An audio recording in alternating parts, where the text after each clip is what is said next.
देखो भाई, जूल का उसमें नियम। जूल का उसमें नियम। जूल ने कहा था कि किसी वायर से बिजली को हम प्रवाहित करते हैं तो मान लिया जब उत्पन्न ऊष्मा H है, ये आपका ऊष्मा हो गया, और प्रवाहित धारा I है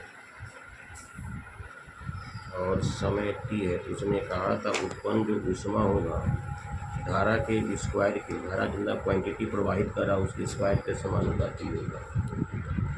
अब ये दोनों आई लिए तो ये दोनों क्या होना चाहिए, कांस्टेंट होना चाहिए। टी और आई कांस्टेंट होना, टी और आर कांस्टेंट होना चाहिए।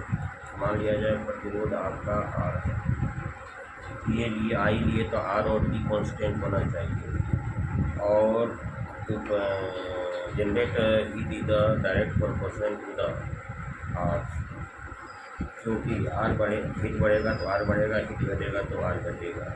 लेकिन आर लिए तो ये दोनों कांस्टेंट होना चाहिए, टी और एम्पियर कांस्टेंट होना चाहिए।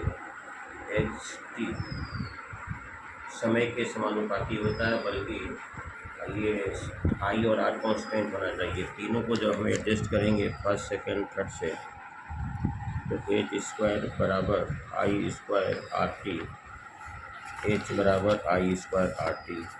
तो 1 2 3 4 क्वांटिटी में से कोई 3 क्वांटिटी दिया रहेगा, चौथा क्वांटिटी को निकाल देंगे। इसी को जूल का हम लोग नियम करते हैं। जूल ने कहा था किसी तार से होकर विद्युत धारा प्रवाहित करते हैं, यदि मान लिया जब उत्पन्न ऊष्मा H है, प्रवाहित धारा I है, समय T है, प्रतिरोध R है। अगर हम I को लेते हैं तो ये दोनों कांस्टेंट होना चाहिए, R और T कांस्टेंट होना चाहिए। तो धारा के प्रवाहित के समानुपाती, स्क्वायर के समानुपाती होता है। आर के समानुपाती होता है, हीट बढ़ेगा आर बढ़ेगा, हीट घटेगा आर बढ़ेगा। लेकिन ये दोनों कांस्टेंट होना चाहिए, आई और टी।